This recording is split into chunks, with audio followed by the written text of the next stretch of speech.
आचार्य विश्वनाथ ने भगवान शिव के तांडव नृत्य को प्रदर्शित करती हुई भगवान शिव के तांडव नृत्य की शोभा वाली छवि को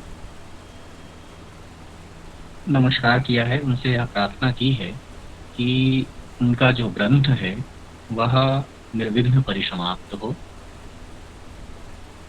उसके बाद द्वितीय श्लोक में हमने पढ़ा कि मुक्तावली जो कि कारिकावली की टीका है, इस टीका के प्रणयन का प्रयोजन क्या है। तो आचार्य ने यह स्थापित किया है कि उन्होंने अपने प्रिय शिष्य राजीव की सेवा शुश्रूषा से प्रसन्न होकर उसे न्याय सिद्धांतों का ज्ञान कराने के लिए ये ग्रंथ जो है रचित किया है। तीसरा जो मंगल कारिका है वह इस ग्रंथ के अनुबंध चतुष्टय का ख्यापन करती है। जैसा कि आप पिछले संसत्र में वेदांत सार में अनुबंधों का निरूपण कर चुके हैं। अनुबंध किसी भी ग्रंथ के आद्योपांत सुसंबद्धता को निरूपित करने वाले वे तत्व होते हैं जिनके कारण किसी भी जिज्ञासु की उस ग्रंथ विशेष में प्रवृत्ति होती है।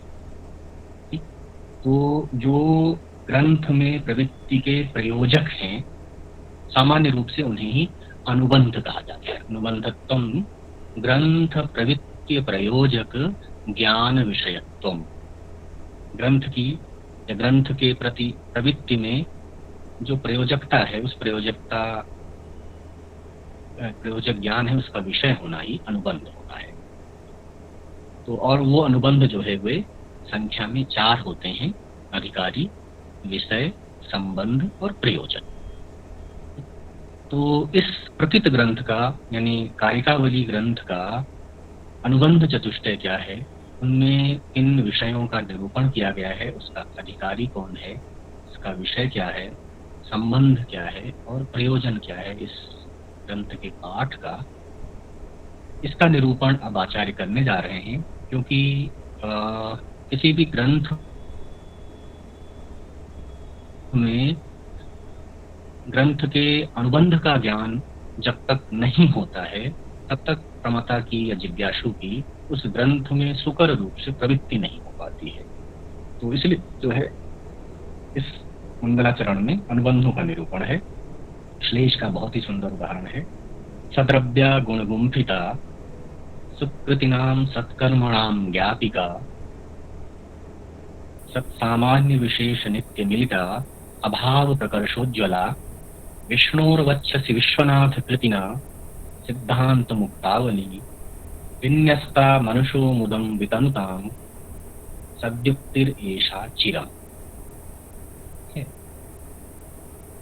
यहाँ जो मुक्तावली पद है, सिद्धांत मुक्तावली, सिद्धांत मुक्तावली, ये मुक्तावली जो है वो 2 पदार्थों का वाचक है। एक तो मुक्तावली ग्रंथ के लिए है, प्रकृत ग्रंथ के लिए, और दूसरा मुक्तावली जो है वो मोतियों की माला को भी कहते हैं। ठीक, मुक्ता जो है उसका अर्थ होता है मोती और आवली का अर्थ होता है पंखी यानी माला। मुक्तावली का एक अर्थ जो है वो मोतियों की माला भी है। तो इसलिए जितने भी विशेषण हैं यहाँ, ठीक, सिद्धांत मुक्तावली ये विशेष्य है, और जितने भी विशेषण हैं सद्रव्या गुण गुंफिता इत्यादि, इसलिए वे सभी विशेषण जो है वे दोनों ही पक्षों में अन्वित होंगे। ठीक, उनके अर्थ जो है वे ग्रंथ के पक्ष में भी होंगे और वे माला के पक्ष में भी होंगे। तो बहुत सुंदर श्लोक अनुबंध चतुष्टय निरूपण के प्रसंग में आचार्य ने उद्धृत किया है। अन्वय जो है इस कारिका का इस तरह से होगा: सद्रव्या गुणगुंफिता सुकृतिनाम सत्कर्मणाम ज्ञापिका सत्सामान्य विशेष्य नित्य मिलिका अभाव प्रकर्षोज्ज्वला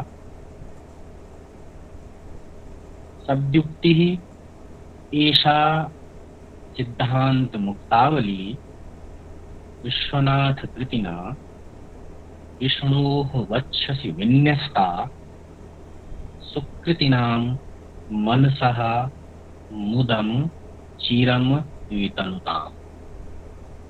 मनसः मुदं चिरं वितनुताम्। अब इस प्रकार के मंगल का प्रयोजन क्या है आचार्य का? यहाँ पर देखिए ग्रंथकार ने अपने नाम का भी निर्भर विश्वनाथ कृतिना सिद्धांत मुक्तावली, ठीक? तो और उन्होंने अर्पित किसको किया है? विष्णुर वक्षसि विन्यस्ता, भगवान विष्णु को अर्पित किया है, ठीक? ये जो मुक्तावली नाम का ग्रंथ है वह भगवान विष्णु के वक्षस्थल पर अर्पित किया गया है और यह मनसो मुदम वितंताम चिरम वितंताम, जो विद्वान हैं, जो कि इस ग्रंथ का पाठ करने वाले हैं, जो जिज्ञासु हैं इस शास्त्र के, यह उनके चित्त को प्रसन्न करे। अब देखिए समर्पण का भाव है और उस समर्पण के भाव की परंपरा मंगल में, ये हमारी ट्रेडिशन रही, भारतीय संस्कृति की विशेषता रही है कि हम देवता के प्रति, ईश्वर के प्रति जो है वो स्वयं को समर्पित करते हैं और उनसे जो है हम प्रार्थना करते हैं, आशीर्वाद ग्रहण करते हैं किसी भी कार्य की संपूर्ति के लिए। लेकिन इसके साथ साथ जो दूसरी चीज यहाँ निबद्ध है या जो ग्रंथकार का आशय है वह यह भी है कि भगवान विष्णु के वक्षस्थल पर समर्पित की जाने वाली यह कृति उनके कीर्ति का भी प्रसार करेगी। भगवत गीता में जैसा कृष्ण ने कहा है, यत् करोषि यदस्नासि यज्जुहोषि ददासि यत् यत्तपस्यसि कौन्तेय तत्कुरुष्व मदर्पणम्। तो वो जो अर्पण का भाव है कि जो कुछ भी तुम्हारे पास है वह सब कुछ जब तुम मुझे अर्पित कर दोगे, अर्पण भाव से जब उन कर्मों को तुम करोगे तो फल क्या होगा तुम्हें? तो यहाँ ग्रंथार्पण का फल क्या क्या आशय है विश्वनाथ का कि यदि वो इसे भगवान विष्णु के वक्षस्थल पर अर्पित करते हैं तो उनका क्या प्रयोजन पूर्त होने वाला है। वहां ये भाव निहित है कि विश्वनाथ जो है वे अपनी कीर्ति का भी प्रसार चाहते हैं। ग्रंथ की निर्विघ्न परिसमाप्ति के साथ साथ उनकी कीर्ति का भी अनुवर्तन हो, क्योंकि काव्य रचना के जो प्रयोजन हैं, किसी भी रचना के जो प्रयोजन हैं, उन सभी प्रयोजनों को काव्य प्रकाशकार आचार्य मम्मट ने बहुत सुंदर कारिका में निबद्ध किया है। ठीक, किसी को याद है वो कारिका? काव्य प्रकाश संभवतः आपने सर्वो काव्यम यशसे अर्थकृते व्यवहारे विदेव। हाँ, शिवेतरच्छतये सद्यः परिनिर्वृतये कांता संमिततयोपदेशयुजे। इसमें देखिए पहला ही प्रयोजन है काव्यम यशसे। काव्य की रचना का एक प्रयोजन है यश। ठीक, तो ग्रंथकार जो भी किसी कृति की रचना कर रहा है, कोई सर्जना कर रहा है, उसमें यह अभिलाषा अवश्य छिपी होती है, यह कामना उसकी अवश्य होती है कि उसका ये ग्रंथ उसकी कीर्ति का आधार स्तंभ बने, यानी ग्रंथ के कारण उसकी कृति जो है, उसकी कीर्ति जो है वह संसार में प्रसारित हो। तो उसी उद्देश्य के लिए मुक्तावलीकार भी वे अपनी इस कृति को स्वकीयम ग्रंथम श्रीमते भगवते च अर्पयन् स्वकीर्ति अनुवृत्तये ग्रंथस्य सस्य च नाम निबध्नाति। उन्होंने इस श्लोक में अपना भी नाम जो है, ग्रंथ का भी नाम निहित किया है, लिखित किया है, और अपना भी नाम लिखित किया है। सर फिर एक चीज पूछना था। हाँ बताइए। सर अगर ये अपना नाम कीर्ति के लिए, या ग्रंथ भी अगर कीर्ति के लिए लिखा जाता है, तो एक भारतीय परंपरा या मर्यादा है कि स्वनाम, गुरोर नाम, पत्नी नाम इत्यादि का ग्रहण नहीं करना चाहिए। तो उस परंपरा का अवमानन करके ये कहाँ से यश प्राप्त करेंगे? नहीं, ये जो है स्वनाम, गुरु नाम और पत्नी का नाम कहाँ उद्धृत नहीं करना, नहीं कहना चाहिए। सामान्य व्यवहार में भी नहीं करना चाहिए। अब ये तो अगर ग्रंथ लिख रहे हैं और ग्रंथ अगर में आपसे कोई आपका, अगर मैं पंकज जी, अगर मैं आपसे आपका कोई नाम पूछूं तो आप मुझे पूछता बताएंगे है तो वो अलग बात है, किंतु ग्रंथ के मंगल ग्रंथारंभे लिखित्वा किम अयम स्वस्य अहंकारम न प्रदर्शयन् अस्ति वा? ना, क्यों अहंकार होगा? ग्रंथ रचना का जो उद्देश्य है ऐसा होता तो फिर मम्मट की ये पंक्ति भी गलत होती थी, काव्यम यश से। ग्रंथ मम्मट ने वहां तो लिखा हुआ है। मम्मट ने अपना नाम तो ले लिया ना, या अन्य बहुत सारे ग्रंथकारों ने मंगल कर दिया किंतु अपना नाम नहीं लिया। ये डायरेक्ट कह रहे हैं कि मैं अपना नाम ले रहे हैं, विश्वनाथ कर रहा है, तो विश्वनाथ कर रहा है इसके द्वारा मतलब अपना नाम क्यों ले रहे हैं? क्यों ले रहे हैं अपना नाम लेना?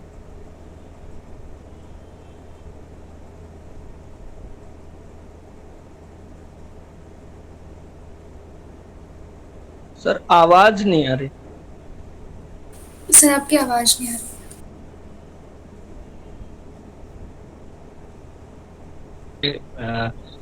ये बहुत बड़ी समस्या है, इसीलिए भारत की मेहनत करनी पड़ी टी गणपति शास्त्री सर। अभी या पौर्वा पर ही निर्धारित करने में ग्रंथों के समय का उल्लेख न होना।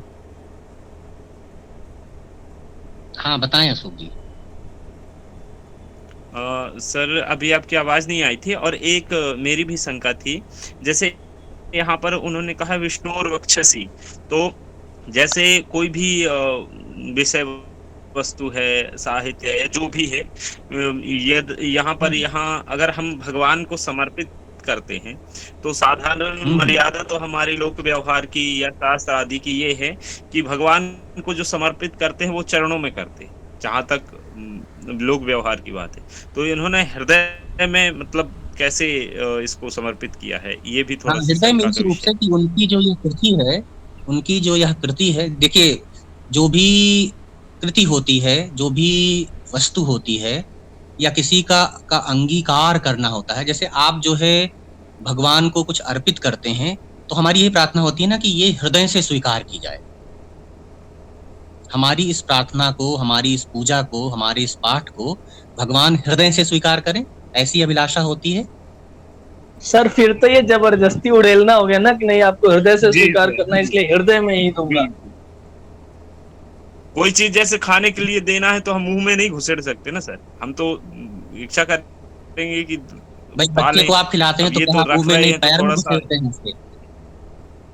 जब भी आप खाते हैं बच्चे को खिलाते हैं मत लीजिएगा, मतलब नहीं, आपका तर्क बताए। आप खाना है जो चीज जहाँ के योग्य, वही ना भाई। जूता है तो पैर में पहना जाएगा, खाना है तो मुंह से खाया जाएगा। जी है? तो निर्धारित है। मतलब मैं बाल बुद्धि के कारण, मतलब मुझे उतना ज्ञान नहीं है, इसलिए मैंने शंका की। हाँ तो अब वो देखिए, ज्ञान जो है वो किसी को भी परिपूर्ण नहीं है। इसमें क्या पक्ष विश्वनाथ का रहा होगा ये तो विश्वनाथ ही जानते होंगे। मैं भी आपको अपना ही पक्ष तो रख रहा हूँ। मेरा ये मानना है कि ग्रंथ के वक्षस्थल पर समर्पित करने का अर्थ, जैसे अब आप देखिए, आपने कहा कि भाई चरणों में अर्पित की जाती है। अगर आप देखिए भगवान को माला का अर्पण करते हैं तो माला कहाँ अर्पित करते हैं? माला पहनाते हैं ना गले में। जी गले पे पहनाते हैं, बिल्कुल निश्चित गले में पहनाते हैं। पुष्प अर्पण करते हैं तो चरणों में अर्पित कर देते हैं। नहीं, चरणों में भी रख, सिर में रखते हैं, मूलतः तो रख देते हैं ना। अब ये तो नहीं है कि भाई कोई वो है। बहुत सारी बातें क्या है, श्रद्धा का विषय होती है। आप देखिए कई तरह की श्रद्धा है। भगवान का भक्त के साथ जो तादात्म्यकरण है, वो अपने भक्त जो है वो भगवान को किस रूप में देख रहा है। देखिए कितने सारे भाव प्रसिद्ध हैं, दास्य भाव, सख्य भाव, प्रेमी भाव, है ना। तो जिसकी भावना जिस प्रकार की है, भगवान को बुरा नहीं लगने वाला है। ये सारा कुछ प्रपंच जो है ये हमारा है कि यहाँ रख दिया, क्यों रख दिया, भगवान बुरा मान जाएंगे, अपना नाम ले लिया तो भाई भगवान बुरा मान जाएंगे, परंपरा खंडित हो जाएगी। वो तो ईश्वर ने तो यही कहा हुआ है ना भाई, वो तो कहते हैं भाई, कहा है कि ये या जी, कोई ये भी भगवान ने भी कहा है भाई यथामाम कोई प्रकृति। डिस्क्रिमिनेशन नहीं है, ठीक है। जो मुझे भजता है वो मुझे प्राप्त करता है, यही उनका स्पष्ट संदेश है।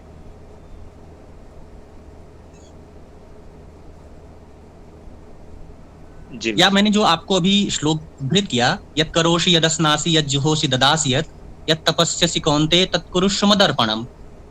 अब यहाँ उन्होंने तो ये नहीं, तो ना कृष्ण ने यही नहीं कहा ना कि मुझे हाथ में अर्पण करना या मुझे पैर में अर्पण करना, वक्षस्थल पर अर्पित मत करना, नहीं मैं बुरा मान जाऊंगा, या अपना नाम लेके नहीं करना कि मैं कर रहा हूं तो मैं बुरा मान जाऊंगा। सर जो ये वक्षस्थल वाली है जो चर्चा, दूसरी उसका एक तर्क ये हो सकता है कि विश्वनाथ अपने मतलब इतना ऑप्टिमिस्टिक व्यू है उनका कि उनको पता है कि ईश्वर को पसंद आएगा ही आएगा।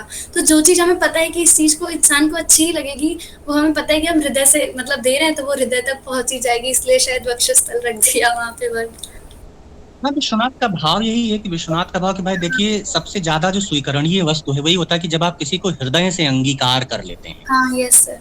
तो वो प्रेम की सर्वोच्च सीमा है, वो सर्वोत्कृष्ट सीमा है जो आपके हृदय में निवास करता है।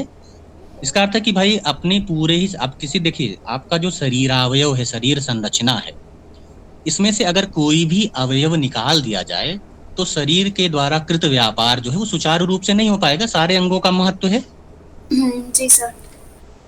सबका महत्व है, लेकिन फिर भी जो है जब हम प्राथमिकता का निर्धारण करते हैं तो प्रसंगानुसार विषय उसके अनुसार जो है अवयव विशेष को हम ज्यादा या कम मानते हैं नहीं। Yes sir, yes sir. भाई आप जिसे सबसे ज्यादा मानते हो उसे कहते हैं आप मेरे दिल के करीब हैं, ये तो नहीं कहते भाई आप मेरे हाथ के करीब हैं, मस्तिष्क के करीब हैं, पैर के करीब हैं। ये भी तो कह सकते हैं, वो भी तो शरीर का अवयव और उतना ही महत्वपूर्ण है, यस सर, है ना। तो जी। इसी तरह का जो है भेदभाव जैसा नहीं है कि भाई हमने अगर वक्षस्थल पर अर्पित किया है तो ऐसा नहीं करना चाहिए, भाई पैर में करना चाहिए। और दूसरी बात जो है जो नाम लेने की है, भाई नाम लेने की भी परंपरा रही है। जैसे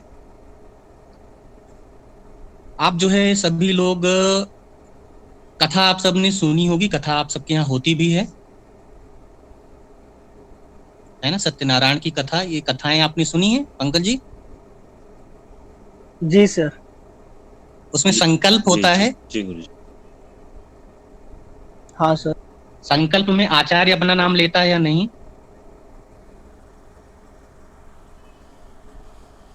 जी लेता है। आपका भी लेता है, आपके वंश का भी, गोत्र का भी नाम लेता है। हाँ सर। तो अभी भी तो परंपरा है।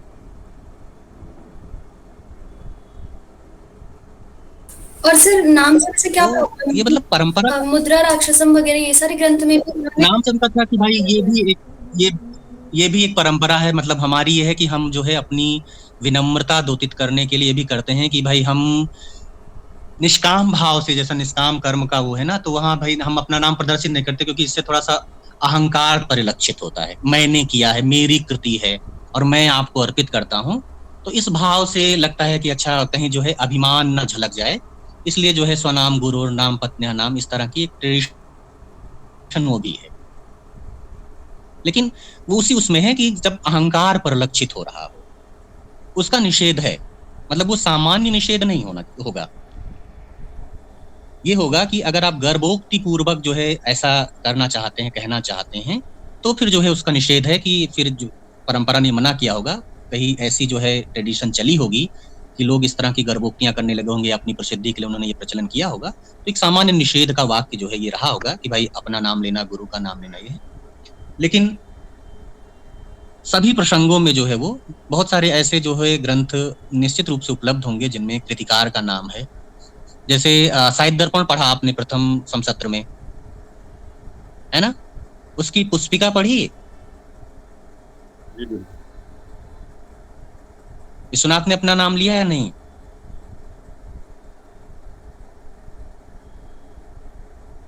सर उन्होंने तो बहुत सारा इन्फॉर्मेशन दिया है, अपने पापा का नाम दिया है, दादाजी का नाम दिया है, उन्होंने पूरे गुल का भी लास्ट में भी दिया और सारे नाम एंडिंग दिए। एंडिंग। Yes sir.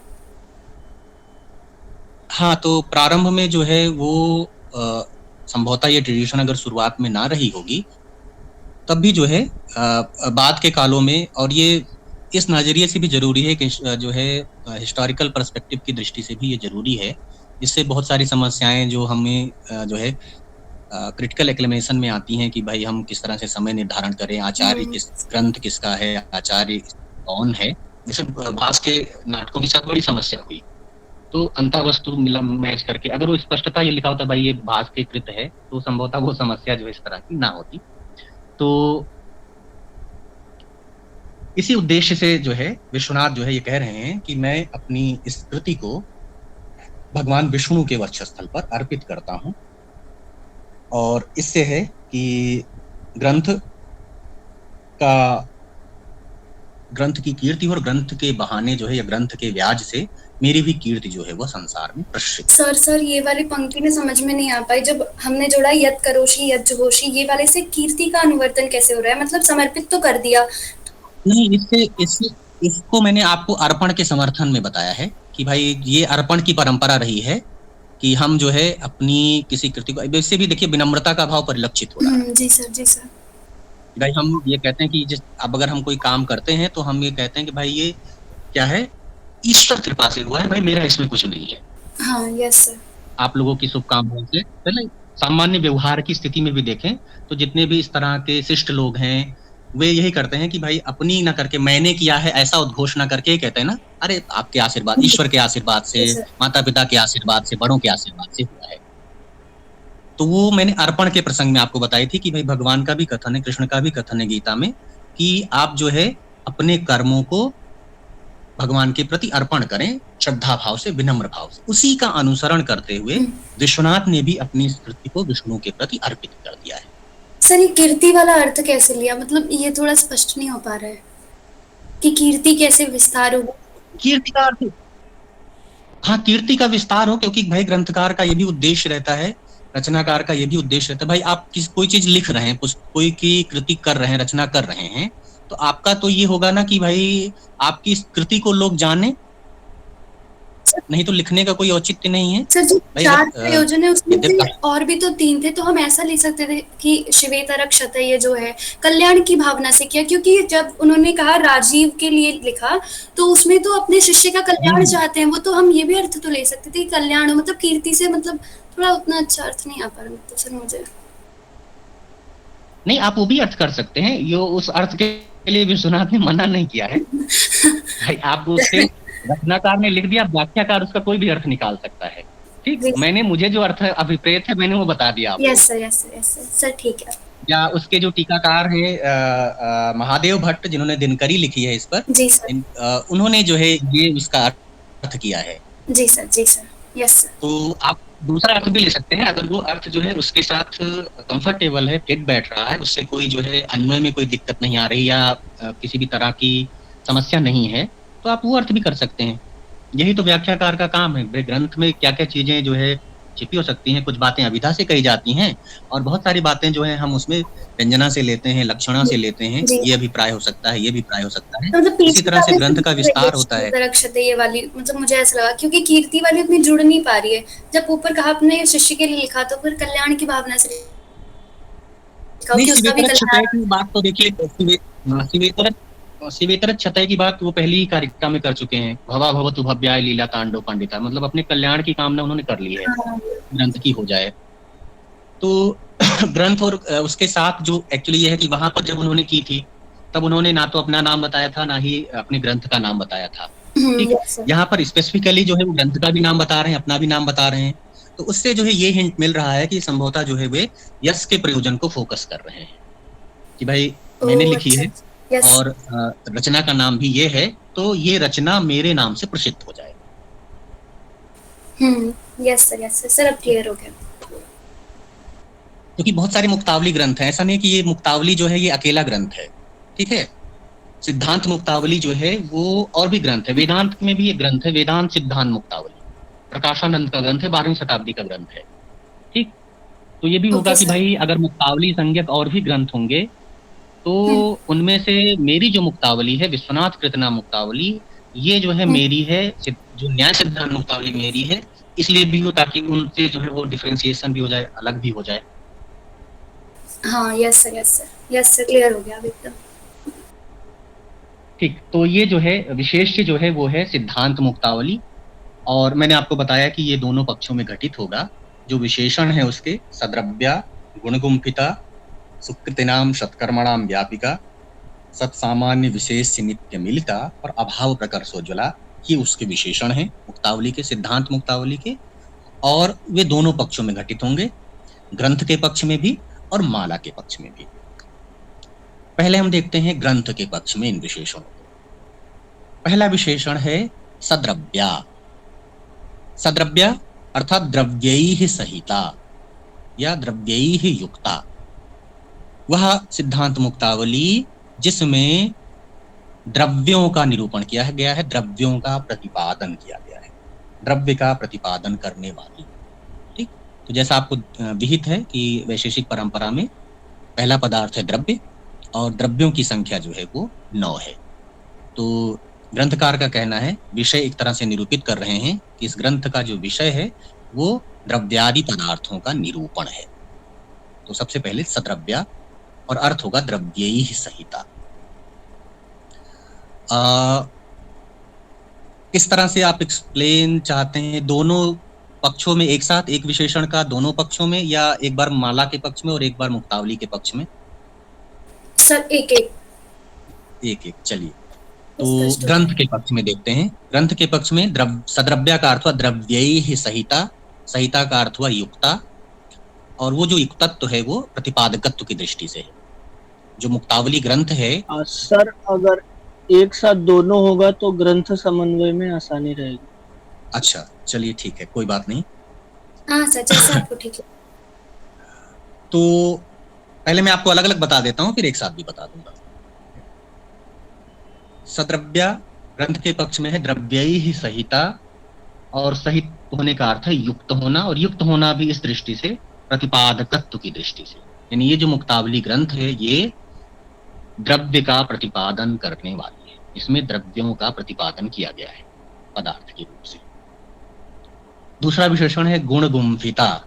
गुणैः गुम्फिता, गुणगुम्फिता, गुणैः 24 संख्या की रूप रस आदि गुणैः। दूसरा पदार्थ जो कि गुण है, 24 की संख्या जिसकी है, मुक्तावली जो है वह उन गुणों से गुम्फित है, गुम्फित है अर्थात युक्त है, और वो भी प्रतिपादकत्व की दृष्टि से, यानी इसमें जो है इन 24 गुणों का प्रतिपादन किया गया है। फिर कहते हैं सताम,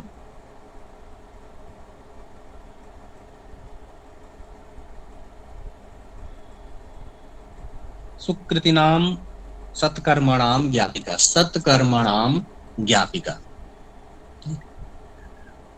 तीसरा पदार्थ है कर्म। कर्म की ज्ञापक है, ज्ञापक यानी बोधक है। सताम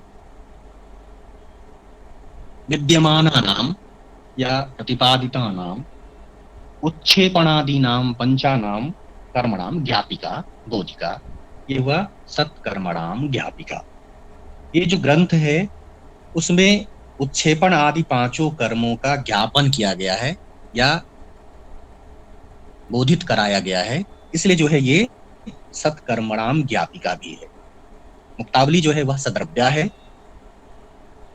क्योंकि उसमें 9 गुणों का प्रतिपादन किया गया, 9 द्रव्यों का प्रतिपादन किया गया है।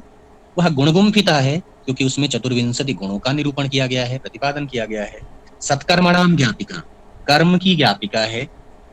अब यहाँ देखें कि सामान्य रूप से जो है, जैसे बाकी विशेषणों के साथ आचार्य ने कहा सद्रव्या, गुणगुम्फिता, यहाँ देखिए कर्म के साथ सत का प्रयोग किया उन्होंने, है ना, सत्कर्मणाम ज्ञापिका। तो ये जो सत विशेषण दिया उन्होंने कर्म के लिए स्पेसिफिकली, इसका प्रयोजन क्या हो सकता है? तो यहाँ आचार्य का आशय यह है कि वे लोग जो कर्म को पदार्थ नहीं मानते हैं, ये उनका निराकरण है। सत विशेषण, सत जो है वो अस्तित्व का सूचक है, सत्ता का सूचक है कि कर्मों का पृथक अस्तित्व है, कर्मों की पृथक सत्ता है, कर्म भी एक स्वतंत्र पदार्थ है। तो जो कर्म या उसके आगे जो निरूपित किए गए पदार्थ हैं, जैसे सामान्य विशेष आदि, आप देखेंगे कि बहुत सारे दार्शनिक संप्रदाय ऐसे हैं जहां पर सामान्य को स्वीकार नहीं किया जाता या विशेष को स्वीकार नहीं किया जाता, अभाव को पृथक पदार्थ नहीं माना जाता। तो उनका निराकरण करने के लिए सत विशेषण का प्रयोग किया गया है। तो ये दार्शनिक संप्रत्याः कर्मादीनि पदार्थान अतिरिक्ततया नांगीकुर्वन्ति तन्निरासार्थम सत्कर्मणाम इत्यत्र सत इति विशेषणम प्रयुक्तम। ठीक, तो सत जो है ये बता रहा है कि न्याय का पक्ष क्या है। न्याय जो है वह कर्म को भी द्रव्य और गुण इत्यादि की तरह ही एक स्वतंत्र पदार्थ स्वीकार करता है। फिर आगे कहते हैं सत सामान्य विशेष नित्य मिलिता। सत सामान्य यानी जो जाति रूप सामान्य है, जाति है या सामान्य का सिद्धांत है, विशेष और नित्य मिलिता, नित्य समवाय के लिए है। नित्यः समवायाः तैः मिलिता युक्ता। यह जो ग्रंथ है उसमें सामान्य, विशेष और समवाय, इनका भी, इनसे भी मिलित है। नित्य मिलता, नित्य जो है वो समवाय के लिए, मिलिता सबके साथ अन्वित है। इसमें जो है सामान्य का भी निरूपण है, सामान्य से भी युक्त है, विशेष से भी युक्त यानी विशेष पदार्थ का भी प्रतिपादन किया गया है, और नित्य अर्थात समवाय को, क्योंकि समवाय का लक्षण क्या है, नित्य संबंधः समवायः। तो समवाय का नाम ना लेकर उन्होंने जो है नित्य पद से जो है उसे ख्यापित कर दिया है। तो सत सामान्य विशेष नित्य मिलता अभाव प्रकर्षोज्ज्वला। अभाव, अभाव के विषय में आप जानते हैं, अभाव एक स्वतंत्र पदार्थ है। और अभाव प्रकर्षोज्ज्वला, अभावस्य प्रकर्षः अभाव प्रकर्षः तस्य उज्ज्वला, अभाव प्रकर्षोज्ज्वला। और उज्ज्वला का अर्थ है प्रकाशिका। अब अभाव के प्रकर्ष का क्या अर्थ है? अभाव हमें ज्ञात है, हमने अपने तर्क संग्रह में भी पढ़ा होगा, तर्क भाषा में भी पढ़ा होगा। अभाव का प्रकर्ष क्या है? तो यहाँ प्रकर्ष से आशय जो अभाव के भेद हैं, प्राग भाव इत्यादि जो उसके 4 प्रकार के भेद हैं, वही उसका प्रकर्ष है। उन्हीं यानी अभावों का जो निरूपण है वह उसके प्रकारों के साथ प्रकर्ष रूप से किया गया है, अर्थात उनके प्रकारों के साथ उसका निरूपण किया गया है। यही अभाव का प्रकर्ष है और उससे उज्ज्वल अर्थात उसकी प्रकाशिका है। अभाव और उसके भेदों का प्रकाशन करने वाली है। मुक्तावली कैसी है? तो वह सामान्य का निरूपण करने वाली या सामान्य का प्रतिपादन करने वाली, विशेष नामक पदार्थ का प्रतिपादन करने वाली, और अभाव और उसके भेदों का प्रकाशन करने वाली है, उसकी प्रकाशिका है। इस प्रकार की जो ऐसा सिद्धांत मुक्तावली, सिद्धांत मुक्तावली में समास कैसे करेंगे? सिद्धांता एव मुक्ताः तासाम आवली सिद्धांत मुक्तावली। जो न्याय शास्त्र के सिद्धांत हैं, उन सिद्धांत रूपी मोतियों की पंक्ति, सिद्धांता एव मुक्ता, सिद्धांत ही है मोती, जिसके उनकी ताशाम आवली, आवली का अर्थ जो है वो पंक्ति है।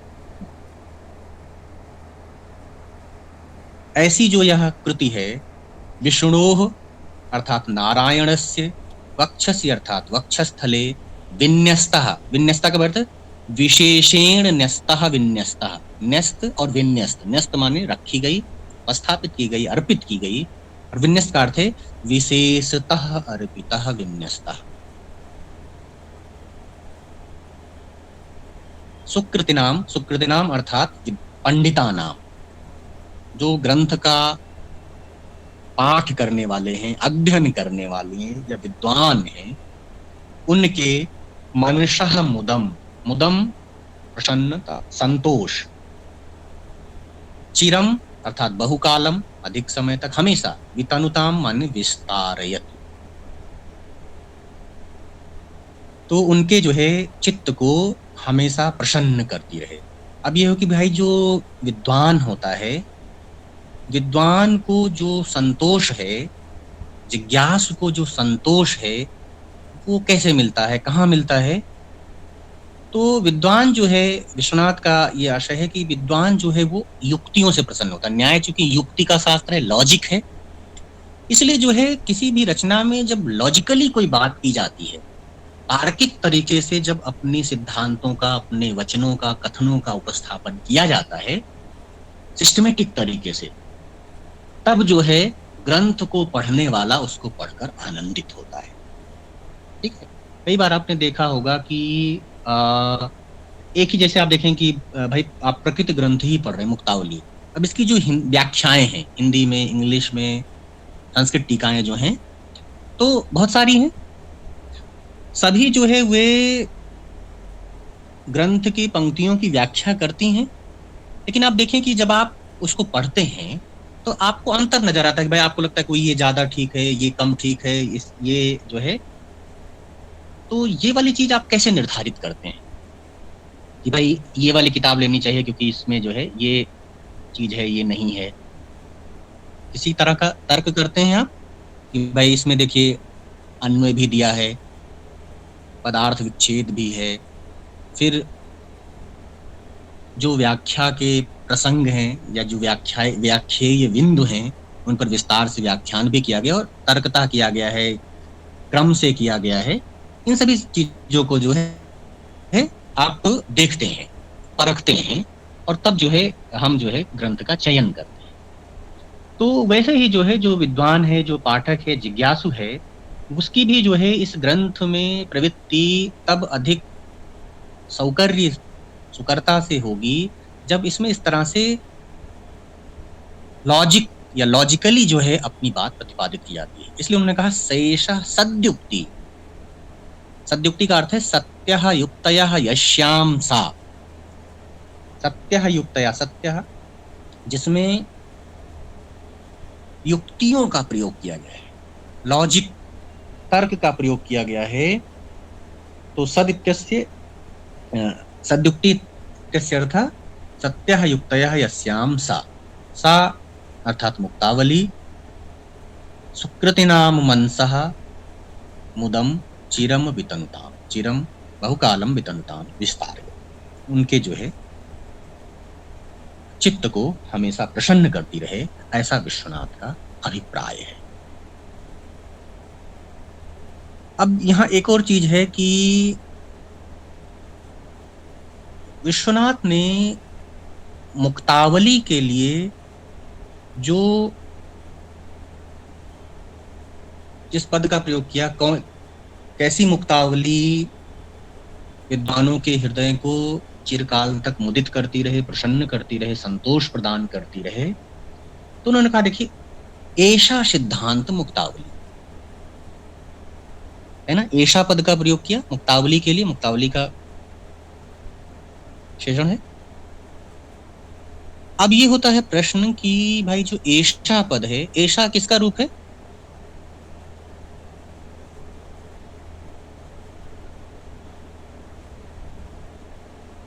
एतत् शब्द सर, एतत् शब्द का, ठीक है। ठीक। अब एतद, हाँ, अब एतद का प्रयोग किसके लिए किया जाता है, किन प्रकार की वस्तुओं को निरूपित करने के लिए किया जाता है?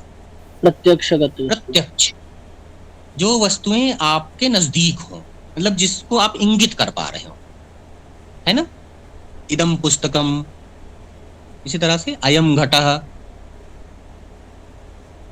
तो यहाँ पर जो मुक्तावली है ये तो भी प्रत्यक्ष है नहीं, मुक्तावली का तो भी मंगल लिखा जा रहा है।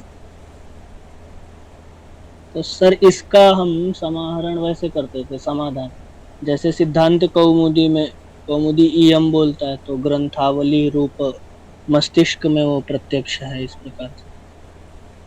हाँ, हृदय में या मस्तिष्क में उनके है पहले हाँ, से, मस्तिष्कस्थ प्रत्यक्षम आश्रित। हाँ, तो ऐसा का अर्थ हम करेंगे बुद्धिस्था। सदा। ठीक, और क्यों करेंगे, तर्क क्या देंगे हम? ग्रंथ निर्माणात् प्राक् ग्रंथ समायोजनम कर्तुः मस्तिष्के समालम्बति।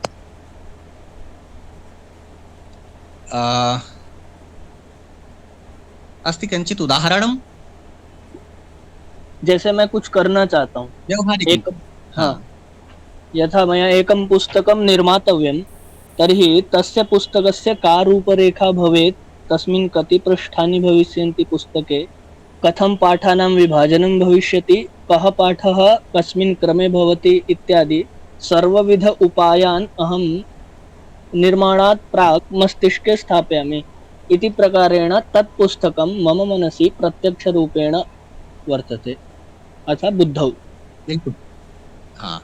सबसे सुंदर उदाहरण, व्यवहारिक उदाहरण क्या है, जब आप, जैसे अभी हमने पुस्तक तो कोई लिखी नहीं, इसलिए हो सकता है हमें ये ना हो पुस्तक लिखने के समय क्या प्रिपरेशन होती है। तो जो मेंटल प्रिपरेशन है, न्याय का ये भी कहना, या इसको बाकी दार्शनिक भी समर्थित करते हैं कि जब भी कोई कार्य होता है तो कार्य जो है वो 2 स्टेजेस पे होता है। जब वो हमारे सामने, जब हम उसमें फिजिकल एक्सपेरिमेंट करते हैं, शारीरिक क्रिया करते हैं, भौतिक क्रिया करते हैं, उससे पहले भी एक मेंटल प्रिपरेशन होती है हर कार्य की।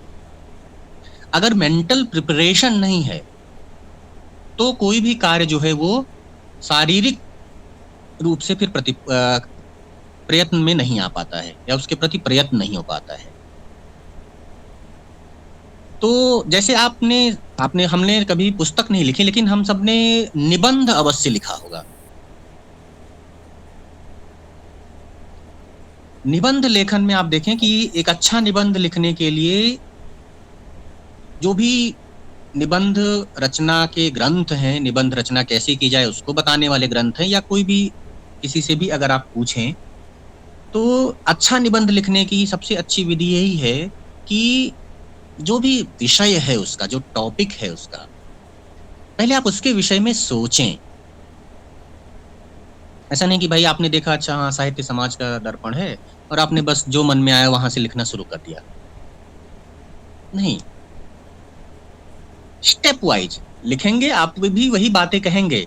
हो सकता है कि आप भी वही और बातें कहें, उसी तरह से कह दें जैसा कि किसी दूसरे ने लिखा है, लेकिन उसको जिसने सिस्टमेटिक वे से लिखा है कि भूमिका भाग में क्या लिखा जाएगा, फिर निबंध का स्वरूप या टॉपिक किस तरह का है, विश्लेषणात्मक निबंध है, निबंध है, व्याख्यात्मक निबंध है। तो उस शैली के अनुरूप जो है, जो मेन बॉडी है उसकी, वो कैसे लिखी जाएगी, फिर उपसंहार क्या होगा, और बीच बीच में हम कैसे जो है बातों को उक्तियों के द्वारा, कोट्स के द्वारा, उदाहरणों के द्वारा, सूक्तियों के द्वारा कैसे कैसे समर्पित करेंगे, मतलब एक फ्रेमवर्क हम बनाते हैं।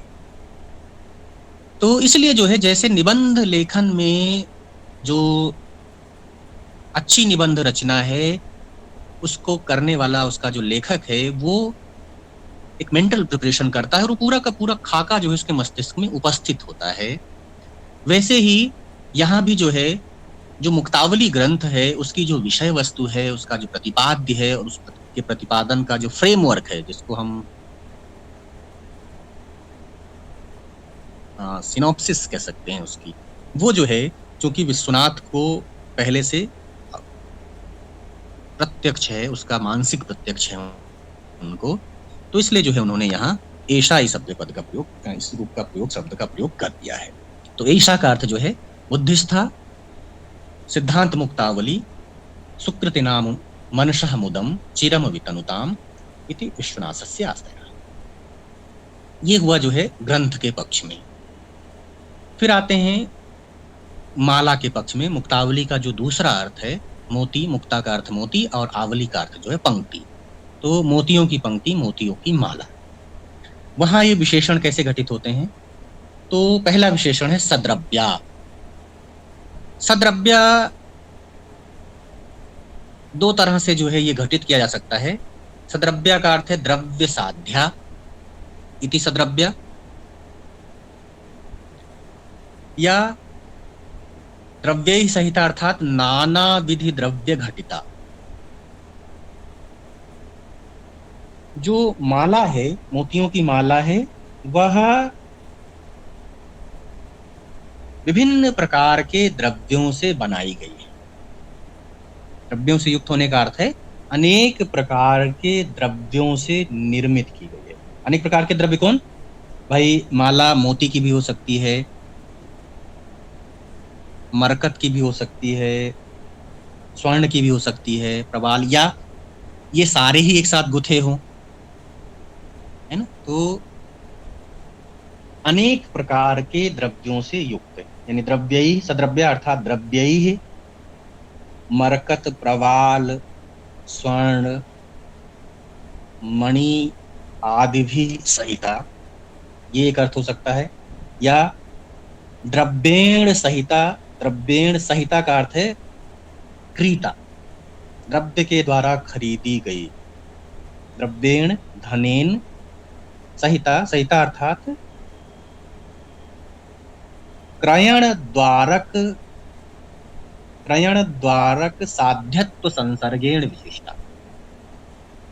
क्रयण द्वारक साध्यत्व संसर्गेण विशिष्टा, धन के द्वारा जो है उसे क्रीत किया गया है, धन उसका साधक है उस माला को खरीदने में, इसलिए भी वो सद्रव्या है, क्योंकि उसे धन से खरीदा जाता है। मान लो कब व्यवहार में, जैसे भाई हम माला हमें खरीदनी हुई तो हम जो है स्वर्णकार के पास जाते हैं, जो हमें पसंद आती है हम धन देते हैं और उसे ले लेते हैं। तो इस तरह से भी माला सद्रव्या होगी क्योंकि उसे हमने धन देकर क्रीत किया है, खरीदा हुआ है। तो दोनों ही अर्थ जो है वो योजित किए जा सकते हैं। आप चाहें तो सद्रव्या का ये अर्थ कर लें कि मोतियों की माला सद्रव्या है क्योंकि वह द्रव्यैः मरकत, प्रवाल, स्वर्ण, मण्यादि भी सहिता है, अथवा द्रव्येण क्रीता है, द्रव्येण धनेन सहिता अर्थात क्रयण द्वारक साध्यत्व संसर्गेण विशिष्टा है। दूसरा विशेषण है माला का गुणेन गुंफिता। अब यहाँ गुण शब्द का अर्थ है सूत्र। आप देखें कि माला जो है वो डोरी से गुथी हुई होती है, मतलब बीच में जो है एक सूत्र होता है, ठीक है। उस सूत्र को भी गुण कहते हैं। गुण शब्द के कई अर्थ हैं, उनमें से एक अर्थ जो है वो रस्सी भी होता है या वो सूत भी होता है। तो ये माला जो है वह गुणेन सूत्रेण गुंफिता निर्मिता, क्योंकि वह उस सूत्र के द्वारा गुथी हुई है। गुंफिता का अर्थ है ग्रथिता, प्रोता, इसलिए जो है वह गुण गुंफिता है। तीसरा विशेषण देते हैं सुकृतिनाम सत्कर्मणाम ज्ञापिका। ये जो माला है वह सुकृति नाम, सुकृति पुण्यवताम शोभना कृति, जो शोभनीय कर्म करने वाले हैं, सुंदर कर्म करने वाले हैं, शिष्ट लोग हैं, ऐसे जो पुण्यशाली लोग हैं उनके सत्कर्मणाम, सत्कर्मणाम का अर्थ है समीचीना कर्मणा, समीचीनानि कर्माणि येषाम ते सत्कर्म।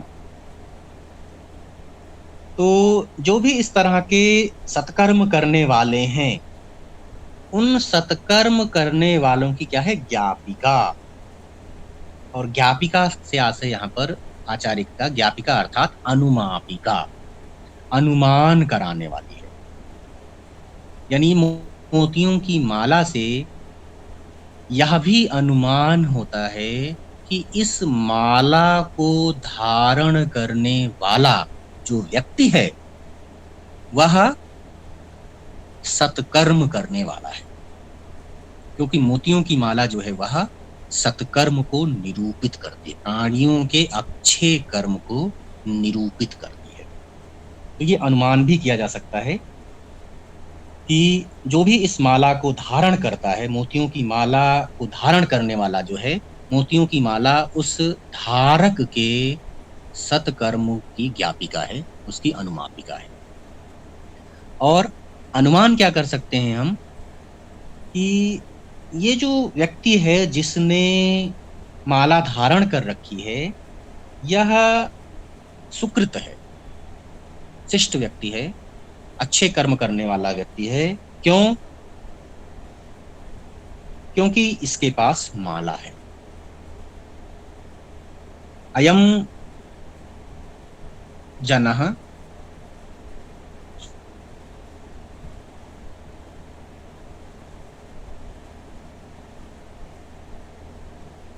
पुण्यवन्तः या सुकृतवन्तः मालावत्वात्।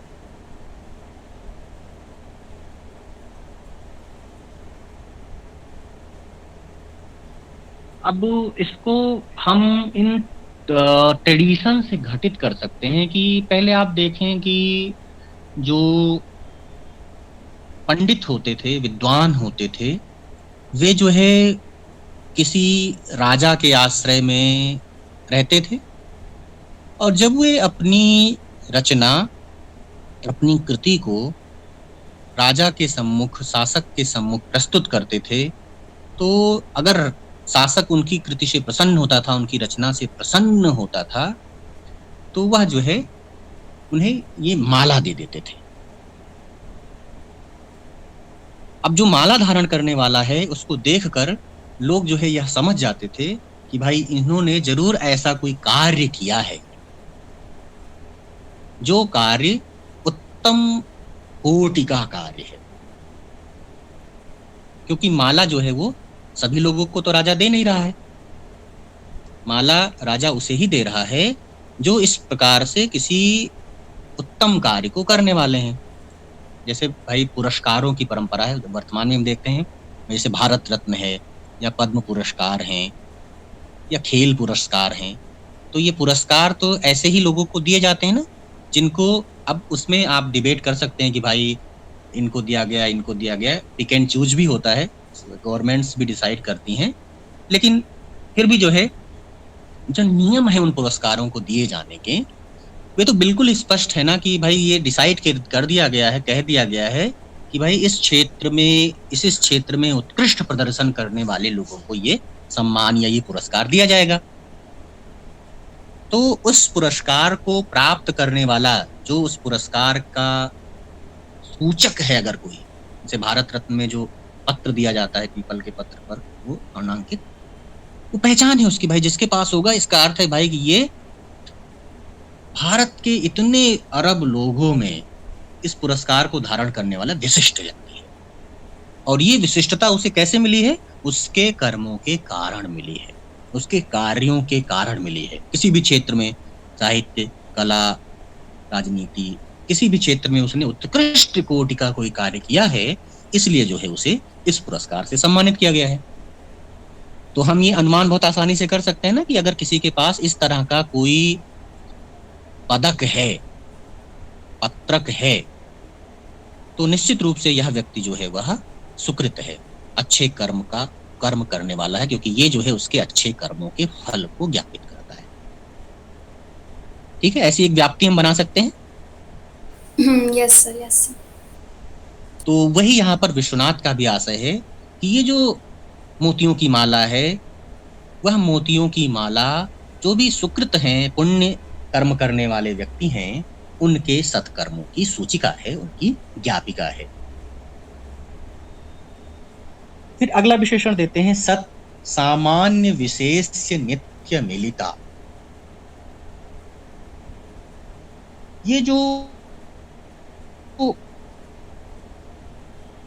माला है सत सामान्य, सामान्य का अर्थ अगर हम यहाँ जाति भी ले लेते हैं तो भी घटित हो जाएगा, और सत का अर्थ होगा सत अर्थात समीचीन। माला की जो, माला में जो द्रव्य लगे हुए हैं, यानी मणि, मरकत, प्रवाल जो भी लगा हुआ है, वो क्या है? उत्कृष्ट कोटि का है। सामान्य अर्थात उसकी जो जाति है वह समीचीन जाति है, उत्कृष्ट जाति है, उत्तम जाति है।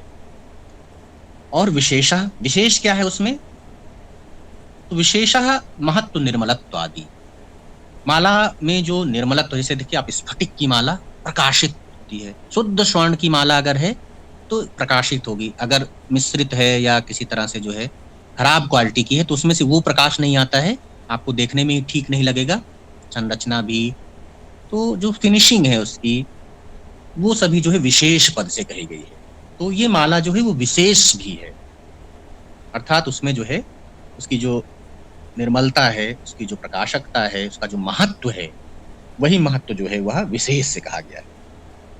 और ताभ्याम नित्य मिलिता, ताभ्याम अर्थात ये जो दोनों गुण हैं, सामान्य विशेषाभ्याम नित्यम अनवरतम मिलिता संबद्धा, ये जो माला है वह नित्य सामान्य विशेष से युक्त है। सामान्य अर्थात जो माला का सामान्यत्व है, माला की समीचीनत्व है, जो उत्तम जातित्व है, और उसके साथ जो मोतियों की माला में जो महत्व, निर्मलत्व, वर्तुलत्व, जैसे मोतियों की माला जितना गोल होगा मोती उतना अच्छा होगा माना जाता है।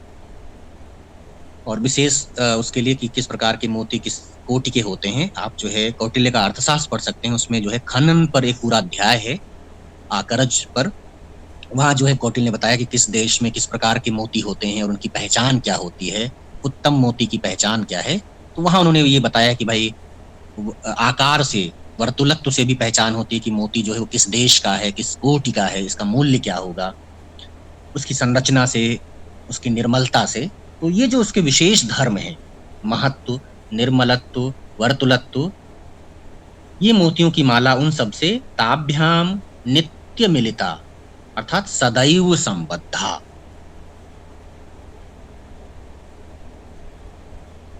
अगला विशेषण है अभाव प्रकर्षोज्ज्वला।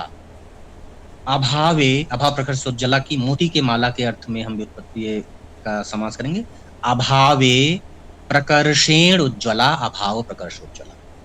अभावे अर्थात तेजो भावे, तेजो भावे अर्थात अंधकारे सती। मोतियों की माला क्या है, तब सबसे अधिक प्रकाशित होती है जब अंधकार होता है। तो ये माला उत्कृष्ट कोटि की जो माला है, यह अंधकार में प्रकाश का कार्य करने वाली है। प्रकर्षेण उज्ज्वला अर्थ प्रकाशिका इति। तो तेजो अभाव रूपे अंधकारे सती प्रकर्षेण घटादि पदार्थम प्रकाशिका इति मुक्तावली अभाव प्रकर्षोज्ज्वला अस्ति। यथा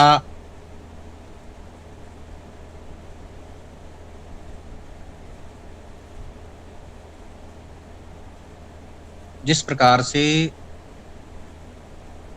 घने अंधकार में जो भी प्रकाशक वस्तुएं, दीपक इत्यादि हैं, वे अंधकार को दूर करके वस्तुओं का प्रकाशन कर देती हैं, उसी तरह से यह मोतियों की माला भी अभाव प्रकर्षोज्ज्वल अर्थात तेज के अभाव में प्रकर्ष रूप से पदार्थों का प्रकाशन करने वाली है, स्पष्ट रूप से पदार्थों का प्रकाशन करने वाली है।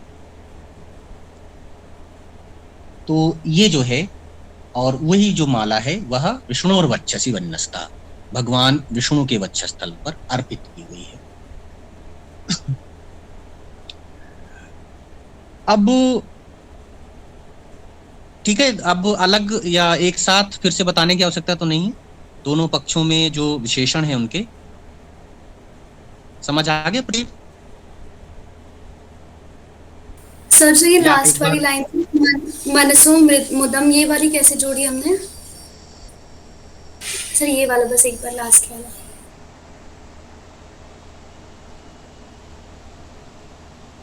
अच्छा, अब वस्तुतः जो है, जो भी है वो मुक्तावली के संदर्भ में है। मोतियों की माला के लिए जो विशेषण है, तो मोतियों की माला के जो विशेषण है मुक्तावली से जिनका अन्वय है, वे जो है दो दो अर्थ दे रहे हैं।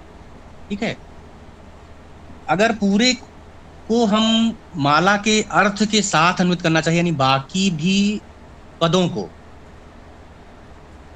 उसके साथ जो है वह देखना चाहेंगे, तो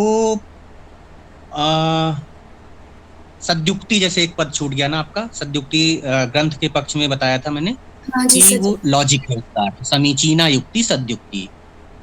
और यहाँ भी वही है समीचीना युक्ति, यहाँ युक्ति का अर्थ जो है वो लॉजिक की जगह पर हम रचना विशेष करेंगे, अर्थात जो फिनिशिंग जिसको आप कहते हैं, ठीक है। अच्छा घर भी संरचना। तो उच्च कोटि का है, लेकिन अगर हम उसकी फिनिशिंग ठीक से ना करें तो भी वो देखने में खराब लगता है, अच्छा नहीं लगेगा आपको। तो जी सर। विश्वनाथ कह रहे हैं कि भाई ये मोतियों की माला जो है वो सद्युक्त भी है, अर्थात सती समीचीना युक्ति ही, युक्ति का अर्थ है योग और योग का अर्थ है रचना विशेषा यस्याम सा। तो ये मोतियों की माला जो है वह इसका जो इसकी जो रचना है वह भी जो है समीचीन है। एतादृशी सिद्धांत मुक्तावली सिद्धः समीचीनी कृतः अंतः मेरु प्रदेशा यस्याः स सिद्धांत। अब सिद्धांत मुक्तावली का भी अगर आप सिद्धांत का अर्थ भी उसके साथ में माला के पक्ष में, तो सिद्धांत का अर्थ हो जाएगा सिद्धः अंतः यस्याः सा। ठीक, जैसे सिद्धांत आपने न्याय के पक्ष में लिया, वहां सिद्धांत का अर्थ जो है वो न्याय के प्रतिपादक या न्याय के द्वारा प्रतिपाद्य पदार्थ हैं, सिद्धांत हैं। यहाँ सिद्धांत क्या है, मुक्तावली में जो सिद्धांत है वो क्या है, तो सिद्धः समीचीनीकृतः अंतः मेरु प्रदेशो यस्याः स सिद्धांत। जो मेरु प्रदेश है, मध्य का जो भाग है, यानी माला के जो मोती हैं उनका जो मेरु प्रदेश है वह जो है समीचीनीकृता, यानी आप जिसको कह सकते हैं ना वेल पॉलिश्ड है। सर मेरु प्रदेश क्या होता है? जो पृष्ठ प्रदेश है उसका, जो आप गोलाकार हिस्सा देखते हैं, हाँ हाँ यस सर। जैसे आप मेरु पीठ को जैसे आप कह सकते हैं जो बाह्य हिस्सा है उसका। सर समझ गए, जहाँ से बंद करते हैं शायद मोती में भी वो। हाँ यस सर यस सर। तो वो क्या है कह रहे हैं, विश्वनाथ कह रहे हैं कि नहीं वो भी सिद्ध है, समीचीन है। ठीक है, आप देखिए कि कई बार हाँ ये आप आधुनिक उसके साथ भी दे सकते हैं कि भाई पूरा का पूरा जो है आप जैसे माला कोई खरीदते हैं वो पूरी फिनिशिंग बहुत सही है, लेकिन आप देखें कि जहाँ से आप हुक करते हैं उसको, कई बार होता है कि वो ठीक नहीं होता है, तो फिर पहनने में बहुत समस्या होती है, मतलब निकालने में भी दिक्कत होती है और धारण करने में भी समस्या होती है। तो उनका कहना है कि नहीं, मुक्तावली जो है ना ये इतनी उत्कृष्ट कोटि का है कि न केवल इसके जो सामान्य धर्म है, ना जो विशेष धर्म है, वे सभी उत्तम कोटि के हैं, समीचीन हैं। उसके अलावा जो इसकी जो और भी बनावट है, जितनी भी संभावित रचना संपत्तियां हैं, वे सभी जो है समीचीन है। तो ऐसा सिद्धांत मुक्तावली, मुक्तावली फिर हुई मुक्ता नामावली मुक्तावली, और सिद्धांत मुक्तावली में सिद्धांता चासो मुक्तावली थी, सिद्धांत मुक्तावली। विश्वनाथ कृतिना, अब ये देखिए मोतियों की माला के साथ तो ये अर्थ घटित नहीं हुआ, विश्वनाथ कृतिना का अर्थ तो जो है वो ग्रंथ के पक्ष में ही है। Yes sir. तो ये जो अर्थ है ये फिर वही हम कर सकते हैं कि भाई हम नारायणस्य वक्षसि विन्यस्ता, ये शायद ले लें, विष्णोः वक्षसि विन्यस्ता, विष्णोः नारायणस्य वक्षसि वक्षस्थले विन्यस्ता। विन्यस्ता का अर्थ है विशेषेण्यस्ता। अच्छा हाँ, विशेषेण्यस्ता का क्या अर्थ है भाई, एक तो रखना है और एक विशेष प्रकार से रखने में क्या अर्थ है। तो यहाँ जो वी उपसर्ग है वो जो है भक्ति श्रद्धा का वाचक है।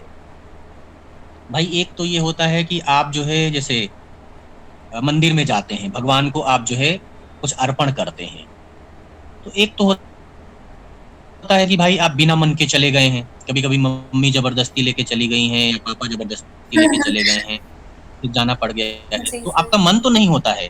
अब वहाँ अगर आप चले भी गए तो ये रहता है कि अच्छा ठीक है मैं बाहर बाहर रह जाऊंगा, अंदर नहीं जाऊंगा। कई बार ये कर्ण करके जाते हैं, फिर होता है कि मम्मी कहती नहीं अंदर भी आओ, तुम्हें जो है प्रणाम भी करना है, पाँव भी छूने हैं। अब हम वहाँ जाते तो हैं, कर लेते हैं, लेकिन अगर हमारा मन नहीं है ना तो हम उस श्रद्धा भाव से नहीं करते हैं।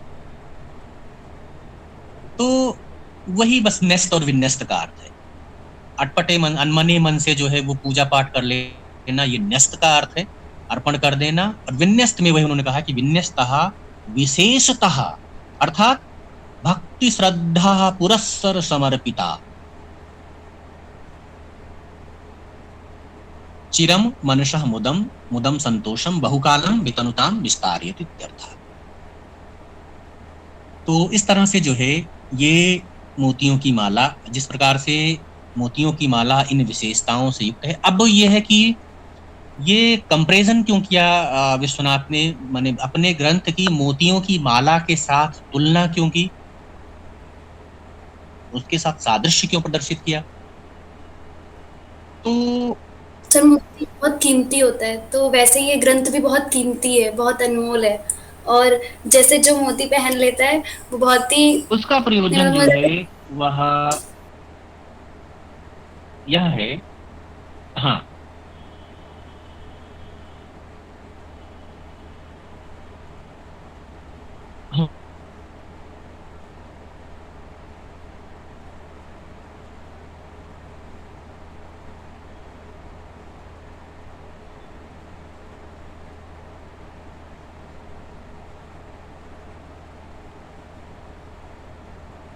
हाँ, तो एक तो ये है कि भाई इस तरह से, दूसरा ये है कि जो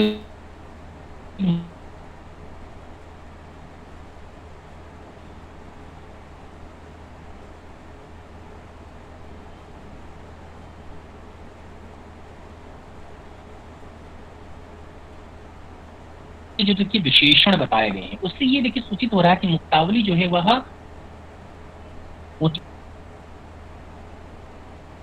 जो इस कोट के इतने विशेषण कहे गए वो निर्दोष है, कार के दोष नहीं है, समीचीन है एकदम। उसी तरह से विश्वनाथ का जो ये ग्रंथ है सिद्धांत मुक्तावली, सिद्धांत मुक्तावली, अगर सिद्धांत मुक्तावली का आप जो है की विपत्ति न्याय शास्त्र की दिशा से करना चाहें, न्याय शास्त्र के अनुसार करना चाहें तो कैसी होगी? जैसे मोतियों की माला में मैंने आपको बताया, सिद्धा समीचीनी कृतः अंतः यस्याः सिद्धांता मुक्ता नामावली मुक्तावली सिद्धांता चासो मुक्तावली इति सिद्धांत मुक्तावली। ग्रंथ पक्ष में ऐसा अगर हम करें तो मुक्तावली, सिद्धांत मुक्तावली के लिए तो सिद्धांत जो है आपने पढ़ा है कि न्याय वैशेषिक दर्शन में एक पदार्थ है, न्याय दर्शन के 16 पदार्थों में सिद्धांत भी एक पदार्थ है। हाँ हाँ, यस सर। लक्षण उसका ना बताएं फिर भी इतने पे तो हाँ कर सकते हैं कि एक पदार्थ है। प्रमाण आदि जो 16 पदार्थ हैं उनमें है। और सिद्धांत का लक्षण क्या है? वाद प्रतिवादी भ्याम निर्णीतः अर्थः सिद्धांत, वो अर्थ जो वादी और प्रतिवादी के द्वारा निर्णीत अर्थ जो है, तो वो अर्थ अगर हम ले लें सिद्धांत पद का और तब जो है हम व्युत्पत्ति करें, और ठीक है फिर हम ग्रंथ का क्या अर्थ लेंगे? सिद्धांत मुक्तावली वादि प्रतिवादी भ्याम निर्णीता अर्थाः सिद्धांताः ता एव मुक्ताः, यानी सिद्धांत ही मोती है। ताशाम आवली पंक्ति सिद्धांत मुक्तावली आख्य वाक्य, और ग्रंथ के लिए वाक्य समूहात्मको ग्रंथ। तो जिस प्रकार से मोतियों की माला, निर्दुष्ट मोतियों की माला या मोतियों की माला के द्वारा मोतियों की माला का समीचीनत्व है, उसी तरह से ऐसा सिद्धांत मुक्तावली, यह जो प्रकृत ग्रंथ है विश्वनाथ कृतिना विष्णोः अर्थात नारायणस्य वक्षसि विन्यस्तः अर्पिता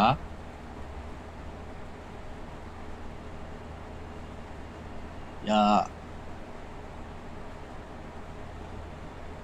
नब्बे न्याय की भाषा में अगर हम कहें कि अवस्थितत्व प्रकारक मानस आरोपात्मकम भावना पर्यायम ज्ञानम तद विषयी कृता सुकृतिनाम पंडितानाम मनसो मुदम चिरम वितंताम प्रयोजित इत्यर्थ। तो मुक्तावली से साम्य के कारण जो है वो निर्दोषत्व सूचित किया गया है। ऐसा ये तो जो है इसका अर्थ है। इसमें जो है अनुबंध चतुष्टय कहाँ है? ये भी मैंने बताया था आपको कि इस कारिका के द्वारा आचार्य ने अनुबंध चतुष्टय का भी निरूपण किया है। तो अधिकारी, विषय और संबंध और प्रयोजन। विषय तो बहुत स्पष्ट है, जो द्रव्यादि हैं, द्रव्यादयाः विषयाः।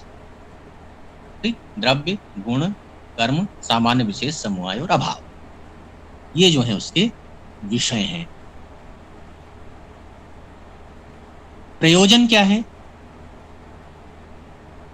ये जो विषय बताए गए हैं, पदार्थ बताए गए हैं, उनका ज्ञान, क्योंकि न्याय शास्त्र की प्रतिज्ञा ही है षोडश पदार्थानाम तत्वज्ञाने निःशेषाधिगम। तो पदार्थ तत्व का जो अवधारण है वह प्रयोजन है,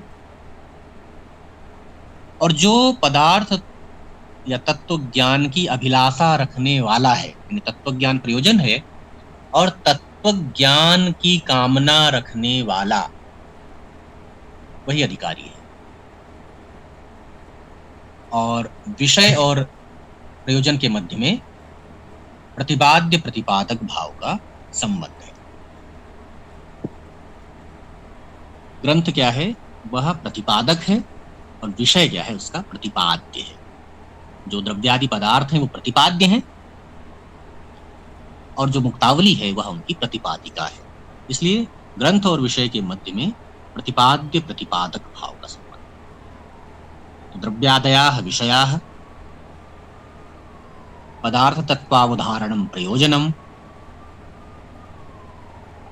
प्रतिपाद्य प्रतिपादक भावः संबंधः,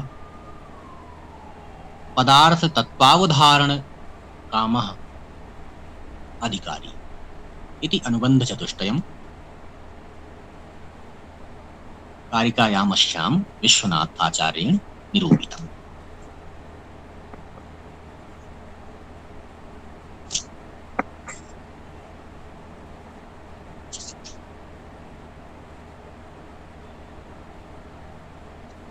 स्पष्ट है?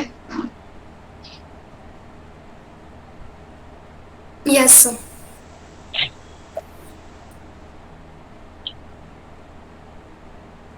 अब यहाँ तक जो है कारिकावली का निरूपण हो गया। अब आप मुक्तावली का जो मंगलाचरण है उसके पहले एक पंक्ति विश्वनाथ ने लिखी है, विघ्न विघाताय कृतम मंगलम शिष्य शिक्षाए ग्रंथत्वः निबध्नाति नूतनेति। अब एक प्रसंग जो है वह न्याय शास्त्र में विशेषतः जो 90 न्याय है उनमें बहुत विस्तार से निरूपित किया गया है। मंगलवाद, मंगल की जो परंपरा है, तो मंगल क्या है और मंगल करने का प्रयोजन क्या है, मंगल करने का फल क्या होता है। मंगल से, मंगल ग्रंथ के आरंभ में या ग्रंथ में कहीं भी जो ट्रेडिशन हमारी रही है, मंगलादीनि मंगल मध्यानि मंगलांतानि च, तो किसी भी प्रकार का मंगल,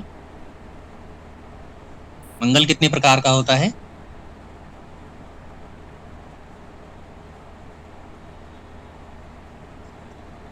सर मंगलाचरण पता तो है 3 अपने प्रकार साहित्य का, आशीर्वादात्मक, वस्तु निर्देशात्मक और 3 नमस्कार। प्रकार का गुरु नमस्कार। हाँ, 3 प्रकार का होता है।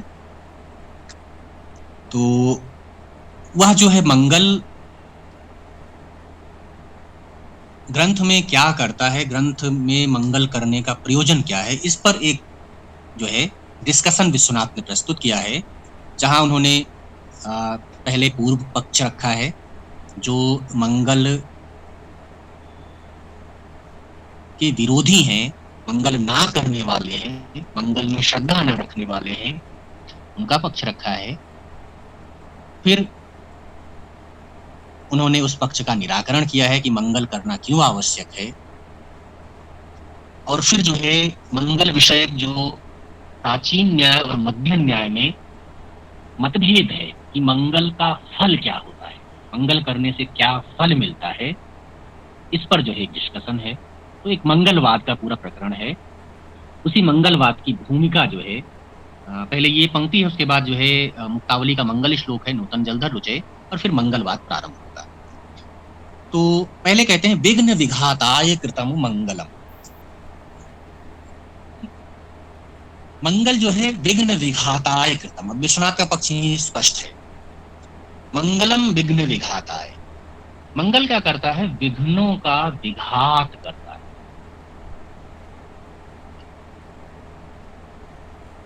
विघात विशेषण घाता विघाता, ठीक। और विघात का अर्थ जो है वह है ध्वंस। विघात पद जो है वह ध्वंस का वाचक है, विघ्नों का ध्वंस। तो विश्वनाथ के अनुसार ग्रंथ में जो मंगल है वह विघ्न ध्वंस उसका प्रयोजन होता है। मंगल का फल क्या है? तो विश्वनाथ के अनुसार उसका फल है विघ्न ध्वंस। ग्रंथ में मंगल क्यों किया जाता है? विघ्न ध्वंस के लिए किया जाता है, विघ्नों के विघात के लिए किया जाता है। अब विघ्न क्या है और मंगल क्या है?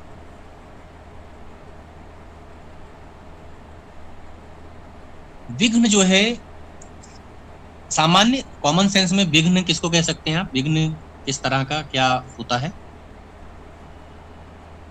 बाधा, शास्त्र के रचने के बीच में कोई बाधा हो जाए, विघ्न आ जाए। मतलब ये किस तरह का कोई चीज है? जैसे मतलब अगर न्याय के नजरिए से आप बताना चाहें तो द्रव्य, गुण, कर्म, तो पदार्थ,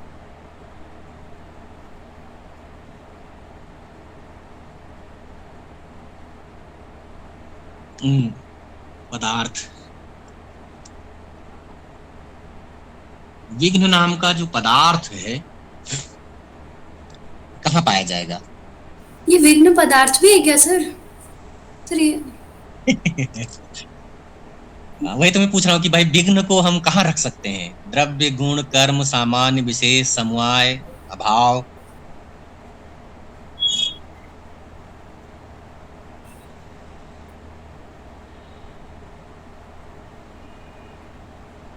पता नहीं सर।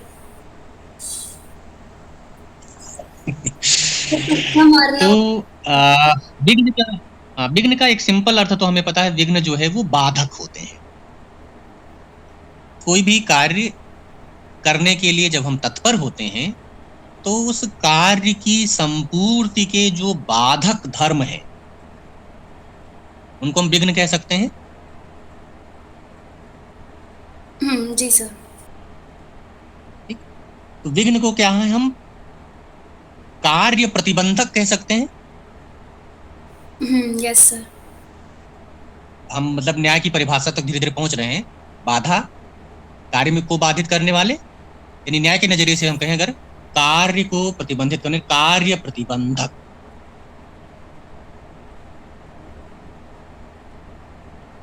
और कैसा है? तो विघ्न जो है वो बाधा क्या होती है? अगर हम ये कहें कि भाई देखिए दो प्रकार की चीजें होती हैं, एक शुभ है और एक अशुभ है। शुभ जो है जिसको हम धर्म कहते हैं, अशुभ जिसको हम अधर्म कहते हैं।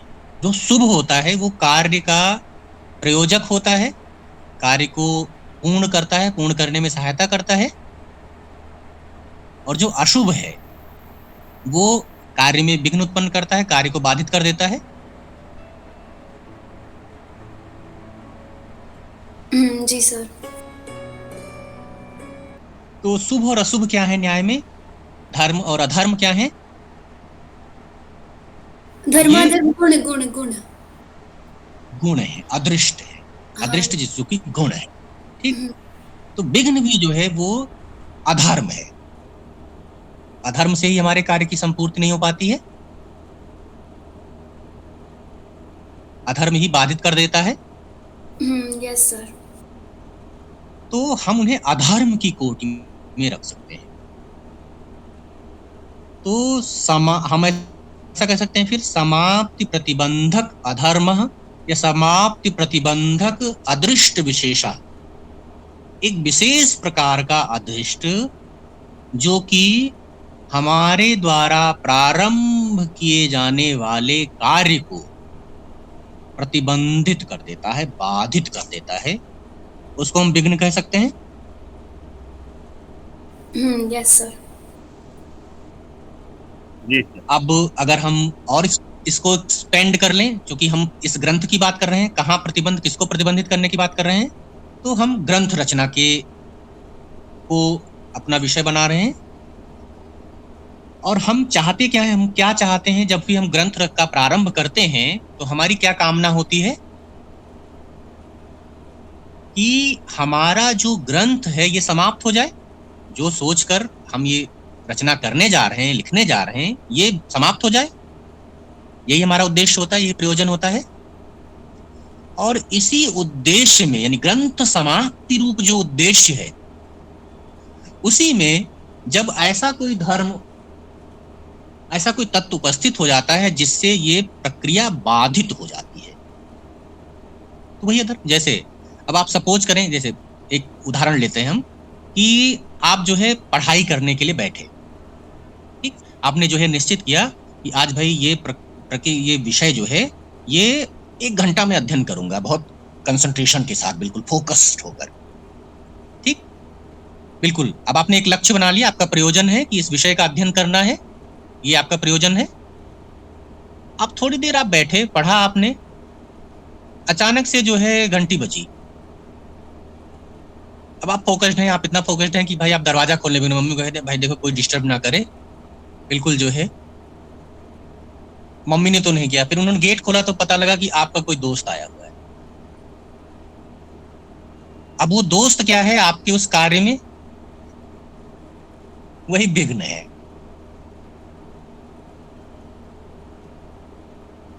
तो ऐसे ही जो ग्रंथ समाप्ति रूप कार्य है, जिस उद्देश्य को लेकर विश्वनाथ प्रवृत्त हुए हैं, ग्रंथ समाप्ति उनका है कि भाई ग्रंथ निर्विघ्न रूप से समाप्त हो जाए। उसमें बाधक कौन बन सकता है, तो उनका कहना है भाई विघ्न बाधक हो सकते हैं, विघ्न किसी भी प्रकार के हो सकते हैं, ठीक है। विघ्नों का कोई जो है नियत तत्व नहीं कि यही विघ्न होंगे, कोई भी विघ्न हो सकता है। तो जो भी इस तरह के कार्य की समाप्ति के प्रतिबंधक धर्म विशेष हैं, अदृष्ट विशेष हैं, उन्हीं को हम विघ्न कह सकते हैं। तो कार्य समाप्ति प्रतिबंधक अधर्म विशेषा या अदृष्ट विशेषा विघ्न, ऐसी एक परिभाषा जो है, हम अगर एग्जैक्टली नहीं भी ठीक है तो बहुत हद तक जो है वो विघ्न को परिभाषित करती है।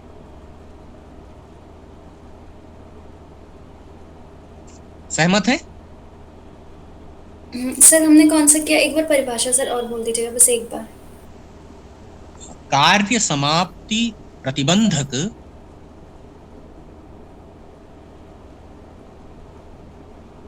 Yes sir. धर्म विशेषा विघ्न, कार्य समाप्ति प्रतिबंधकाः विघ्नाः, ऐसा भी कर लें तब भी ठीक है। जो भी कार्य की समाप्ति के प्रतिबंधक है वे विघ्न है। और अगर आप मतलब थोड़ा सा और एक्सप्लेन करके करें तो कार्य समाप्ति प्रतिबंधक अधर्म विशेषाः या अदृष्ट विशेषा। अदृष्ट चूंकि 2 तरह के, धर्म तो साधक होता है, इसलिए अगर हम अदृष्ट कर रहे हैं तो अदृष्ट विशेषाः यस सर। विघ्नाः, कार्य समाप्ति प्रतिबंधक अदृष्ट विशेषाः विघ्नाः। अब ये तो विघ्न हो गए, फिर मंगल क्या होगा? विघ्न का लक्षण हमने ये कर लिया एक तरह से। अब अगर मंगल को भी इसी रूप से हम देखें, मंगल को भी परिभाषित करना चाहें, कार्य संपूर्ति साधक धर्म विशेषाः धर्म, मतलब ऐसा मंगल। हाँ, अब हाँ, कार्य समाप्त, कार्य संपूर्ति साधक स्थूल अर्थों में जो है हम ये है कि कार्य को पूरा करने में जो सहायता करने वाले हैं या जिनकी सहायता से कार्य निर्विघ्न रूप से सुकरता से समाप्त हो जाता है, वे जो है मंगल है। उसे हम मंगल कह सकते हैं, ये मंगल का एक लक्षण कर सकते हैं।